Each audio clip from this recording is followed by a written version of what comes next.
لعبة الأعصاب بين لاعبي راسينغ سانتاندير ورئيس النادي أنخيل لافين بلغت ذروتها.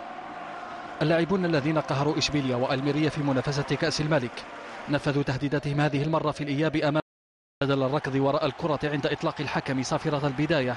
تجمع اللاعبون الغاضبون وسط ميدان إلساردينيرو رافضين اللعب ليطلق الحكم بعد 40 ثانية فقط صافرة النهاية لمباراة قد تنهي رئاسة أنخيل لافين وطاقمه الإداري. سيناريو المباراة قد يبدو غير متوقع للبعض، لكن الأزمة المالية الخانقة التي يمر بها النادي وعدم قدرة الإدارة على تسديد أجور اللاعبين منذ سبتمبر الماضي دفع هؤلاء إلى المطالبة برحيل الإدارة، مهددين بعدم خوض المباراة أمام ريال سوسيداد.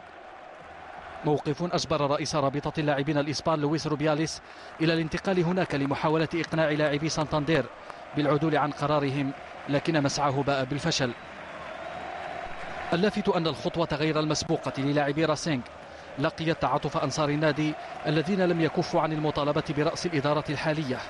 تصاعد منح الأزمة ليبلغ ذروته، ويبدو أن الخيار أمام الجمعية العمومية للنادي أضحى سهلا الآن، فعلى إحدى كفتي الميزان يقف اللاعبون بمطالبهم الشرعية، وعلى الكفة الأخرى طاقم إداري عاجز عن الوفاء بالتزاماته. وبات الآن في شبه حكم الأكيد أن الساعات القادمة ستحمل خبر إقالة أنخيل لافين ومن معه، أو استقالتهم في ظل فشل كل المساعي التوفيقية.